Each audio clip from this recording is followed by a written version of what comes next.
YouTube channel. I hope that you are doing absolutely fine in your respective lives and your preparation for the USMLE exams is going really great. As you have already seen in the thumbnail, in this video we are going to talk about an important topic which is especially important for people who are IMGs or international medical graduates like me.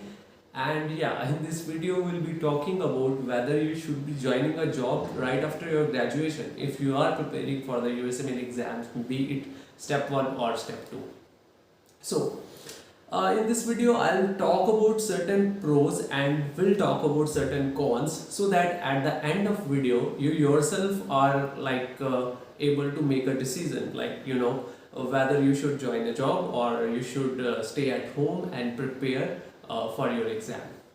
So for before diving into those pros and cons, let me give you my example.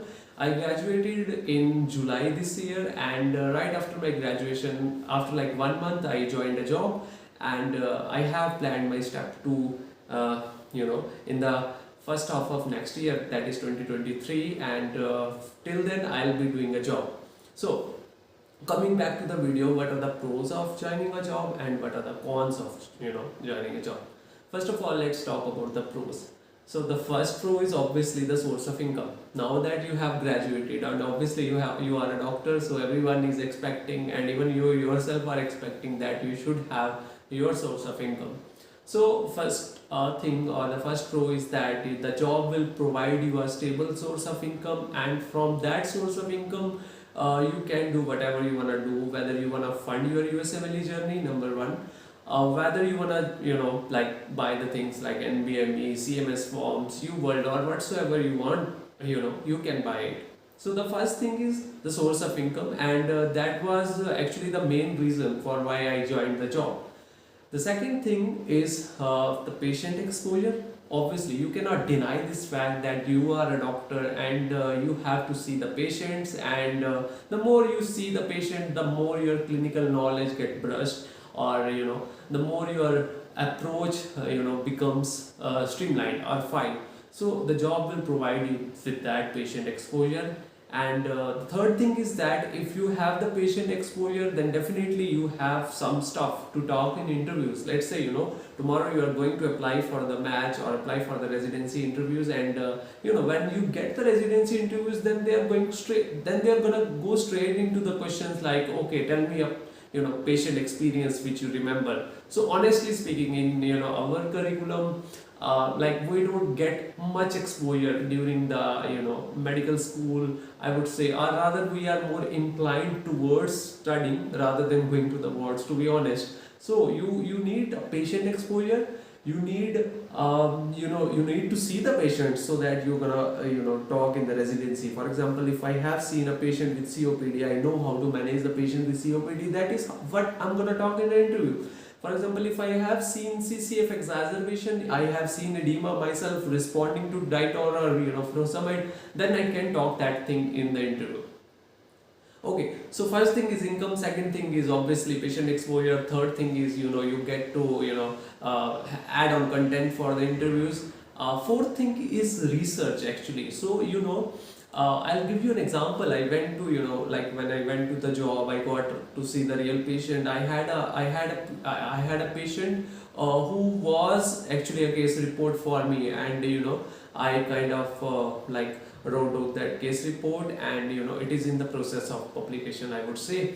So yeah, you can have those opportunities for research, or you can get touch with a faculty member who is interested in research, and from there the game will move forward. Like you can do some retrospective study, or even you can do case reports or stuff like that. So you can add on to your CV, and obviously your CV will get built with it because it will not show any kind of break, and it will show that you are inclined towards clinics, and you are you have a decent exposure. So these were the pros, and now let's come to the cons, so that you yourself are able to decide what is suitable for you. Number one con, obviously the time. Let's say if you have 3 months and you have to take the exam, why would you join the job? No, I won't suggest you to join the job, because it will take time obviously. So you cannot afford that much of time. So first thing is that your time which you had to dedicate to your step preparation is going somewhere else. Obviously your step preparation is gonna suffer. Number one. Number second is continuity. See guys, this is very important. For example, if I am doing pediatrics, then I have to finish the pediatrics in like 2 weeks. I cannot afford to stretch it over a month. So, but if you have joined a job and let's say, you do one block daily, one block daily, one block daily, or 2 blocks daily, and suddenly a 24-hour duty or 48-hour duty comes between. So, like your continuity will be totally destroyed. So, like the next day you come from the job, you will be really tired and you will look for other ways to procrastinate, and that consistency will break. So, this is another con. So, first thing is time, second thing is consistency. Third thing is extra stressor. See guys, in our setup, it is real. Like you will be getting extra stressors from the job. Let's say some faculty member calls you and like asks you about what happened to that patient, or why you didn't put the notes like that or notes like that. So obviously this is gonna stress you. This is gonna impact your preparation, and this is real. Okay, this happens in our setup. So time, continuity, extra stressor. And like another thing, obviously you cannot deny this fact, hospital acquired infection. Who knows, this is a flu season, you go to hospital, you get flu, you get knocked out for like 10 days, so your preparation is all gone.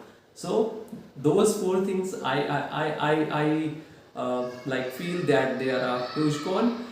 So what should be the end statement, or what should be the concluding statement? See guys, the concluding statement is that if you have if you are definite about your step, like okay, 3 months from now I have my step, I have covered the UWorld first pass, now I am into the second pass, I have taken the exam slot, I have my scheduling permit, you stay at your home and prepare.